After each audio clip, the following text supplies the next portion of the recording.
Dear students, in the series of lectures on operations research, today we are going to study integer programming. Uh, what is integer programming? Integer programming is a special kind of linear programming problem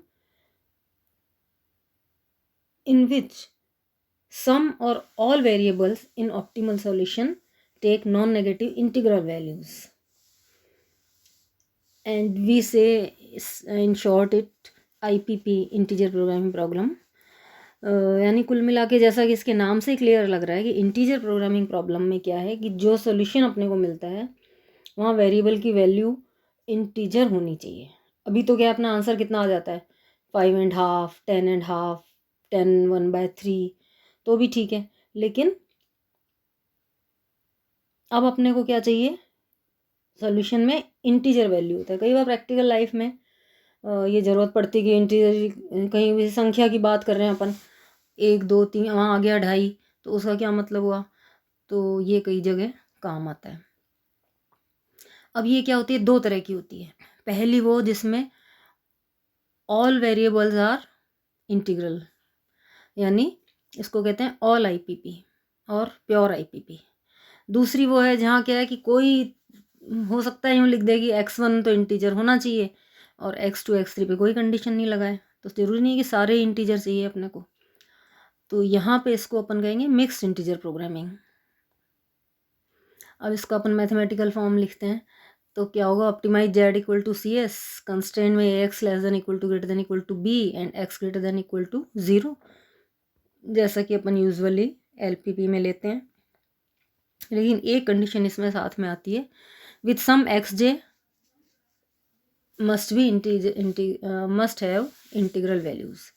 कोई एक x जे ऐसा होगा जो integral value होनी चाहिए जिसकी, या ये भी कह सकते हैं कि all x J must have integral values. तो ये कहलाती है अपनी आईपीपी। अब इसको सॉल्व करने के लिए क्या करें, तो मेथड्स ऑफ सॉल्विंग आईपीपी, दो मेथड से अपन इसको यहाँ सॉल्व करेंगे, अपने कोर्स में है। उसमें सबसे पहले अपन देखते हैं गोमोरी मेथड। तो पहले इसे गोमोरी मेथड से कैसे सॉल्व करना है ये अपन देखते हैं। तो उसका कॉम्पिटेशनल प्रोसीजर देखें। फर्स्ट स्टेप में क्या करना है, first of all right the given problem in its standard form. तो सबसे पहले जैसे अपन सिंप्लेक्स मेथड सॉल्व करते हैं उसी तरह से इसको स्टैंडर्ड फॉर्म में रख लें। जैसे ऑब्जेक्टिव फंक्शन हो जाए अपना मैक्सिमाइजेशन का, कंस्ट्रेंट्स आ जाएं इक्वेशन में, और नॉन नेगेटिव रेस्ट्रिक्शन, और ज़रूरत पड़ने पे अपन slack and surplus variable introduce कर सकते हैं। इसी तरह फिर आते हैं सेकंड स्टेप पे, solve the problem by simplex method. इस मेथड्स को फिर इस प्रॉब्लम को जो अपन ने स्टैंडर्ड फॉर्म में लिख ली उसको सिंप्लेक्स मेथड से सॉल्व करते हैं। थर्ड में क्या आता है, if the variables obtained in this optimal solution are integers then this is the solution of IPP. अब अपन जो सॉल्यूशन देखते हैं ऑप्टिमल सॉल्यूशन, जहाँ Z J minus C J सारे पॉजिटिव आ गए, अब वहाँ पे अगर इंटीग्रल वैल्यूज़ ही आ रही हैं, x1 equal to 5, x2 equal to 7, x3 equal to 10, अगर इस तरह की वैल्यू आ गई इंटीजर तो ठीक है, फिर प्रॉब्लम ही ख़त्म। तो अपना ये इंटीजर प्रोग्रामिंग प्रॉब्लम का सॉल्यूशन हो जाएगा। But if some of the variables are not integer then we have to proceed to the next step. अगर एक भी ऐसा आ गया जो नॉन इंटीग्रल है तो फिर अपने को नेक्स्ट स्टेप पे जाना पड़ेगा। नेक्स्ट स्टेप क्या है, उसके लिए पहले अपन ये देखते हैं कि मान लो ए कोई वेरिएबल है, नॉन इंटीजर है, तो ए को अपन यूँ लिख सकते हैं ब्रैकेट में ए प्लस एफ, इस ब्रैकेट को अपन कहेंगे largest integral part of A, plus F, F क्या है, पॉजिटिव फ्रैक्शनल पार्ट ऑफ ए, और एफ की वैल्यू हमेशा 0 और 1 के बीच में रहेगी। यानी ध्यान रखना है कि इक्वल भी हो सकती है, ये ध्यान रखना है कि एफ जो है वो पॉजिटिव होना चाहिए हमेशा, और इंटीजर के केस में ये 0 हो जाएगा या 1 हो जाएगा। फॉर एग्जाम्पल अगर ए ले लें अपन 5 1/3, देन इंटीग्रल पार्ट इसका 5 हो गया, फ्रैक्शनल पार्ट 1/3 हो गया, यानी इन दोनों को अगर जोड़ा तो 5 1/3 आ गया। अब इसी की जगह अगर अपन ले लें -5 1/3 तो क्या होगा, अब अगर आपने इंटीग्रल पार्ट -5 ले लिया तो फ्रैक्शनल पार्ट कितना बनेगा, -1/3, क्योंकि दोनों को जोड़ना है। अब वो तो चलेगा नहीं अपना, क्योंकि एफ तो जो है पॉजिटिव होना चाहिए, तो उसके लिए क्या करना पड़ेगा अपने को कि ए को लेना पड़ेगा, इंटीग्रल पार्ट को लेना पड़ेगा -6 और एफ को लेना पड़ेगा 2/3। यानी -6 को जब 2/3 में जोड़ें तो -5 1/3 आ जाए। तो ये यहाँ नेगेटिव के केस में थोड़ा सा ध्यान रखना है कि फ्रैक्शनल पार्ट अपना हमेशा पॉजिटिव ही रहेगा, इंटीग्रल पार्ट नेगेटिव हो सकता है।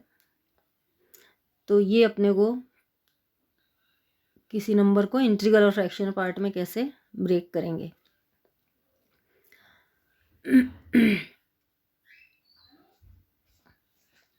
अब क्या करना है, for integral variables right Gomory constraints as follows. तो यहाँ गोमोरी कंस्ट्रेंट्स लिखने हैं। कैसे लिखने हैं वो, let X B I out of basic variable xb1 xb2 xbm is non integral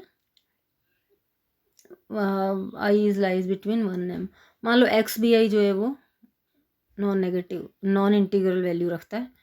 तो अब अपन ये लिख सकते हैं इस तरह से कि X B I equal to 0x1 + 0x2 + 1xi + 0xn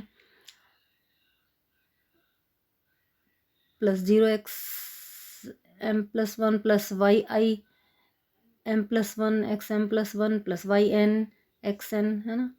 यानी X B I equal to क्या बन गया अपना xi + sigma yi j xj, j varies from m + 1 to n। या यूँ कहते हैं कि xi equal to X B I minus sigma yi j xj, j varies from m + 1 to n। इस इक्वेशन को अपन नंबर दे देते हैं। अब इस केस में देखो एक्स बी आई जो है वो अपना नॉन इंटीग्रल है, ठीक है। तो एक्स बी आई को अपन ब्रेक कर लेते हैं इंटीग्रल और फ्रैक्शनल में। तो X B I equal to integral part of x B I plus fractional part of F B I. इस तरह से वाई आई जे को भी अगर ब्रेक कर लें, अगर ये इंटीजर नहीं है तो Y I J integral part plus F I J fractional part. Then from equation 1, अब 1 में ये वैल्यूज पुट कर दें तो x i equal to integral part of x B I plus f B I minus sigma j equal to 1 + m to n। Y I j को भी break करके लिख देते हैं, तो integral part of y I j plus F I j multiplied by x j. या यूँ कह दें कि एक साइड रख लें अपन f B I minus sigma F I J x J, J equal to m + 1 to n, और बाकी सब चीज़ों को राइट हैंड साइड में रख दें, ठीक है। अब अगर यहाँ आप देखोगे तो एक्स आई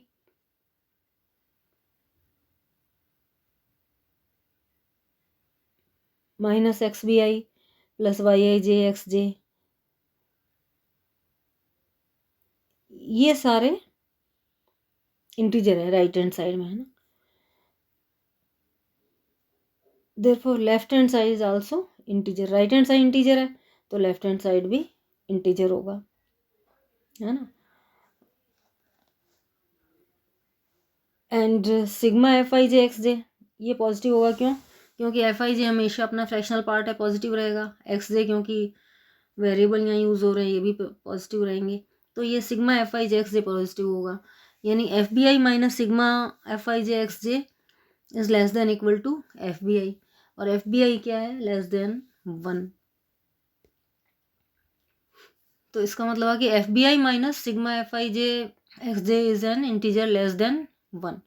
लेस देन 1 है, इंटीजर है लेकिन लेस देन 1 है, तो फिर क्या हो सकता है?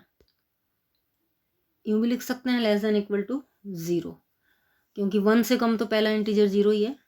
तो अपन ये लगा दें F B I minus sigma F I J x J is less than equal to 0, या यूँ कह दो कि minus sigma F I J x J is less than equal to minus F B I. F B I को right hand side में ले जाएं।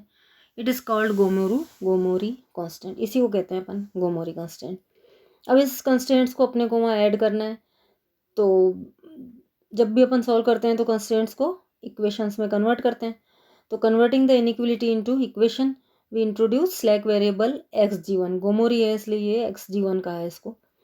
तो sigma F I J x J plus F G one X ji one equal to minus F B I, ये equation बन गई।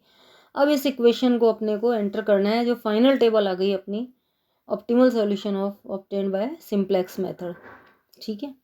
Now taking X ji one as departing vector solve the problem by dual simplex method. अब इस यहाँ जो X जी one क्योंकि negative value रख रहा है इसलिए इसे तो हटाना ही पड़ेगा अपने को, तो ये डिपार्टिंग वेक्टर हो गया। लेकिन इस तरह के केस जब आते हैं आपको पता है कि हम उसे ड्यूअल सिंप्लेक्स मेथड से सॉल्व करते हैं। उसको सॉल्व करके हम फाइनल सॉल्यूशन इसका निकाल लेंगे। तो इस तरह से ये कहलाता है गोमोरी मेथड। इसका थोड़ा और जब अपन एग्जाम्पल देखेंगे तो उससे क्लियर हो जाएगा आपका। Okay, thank you.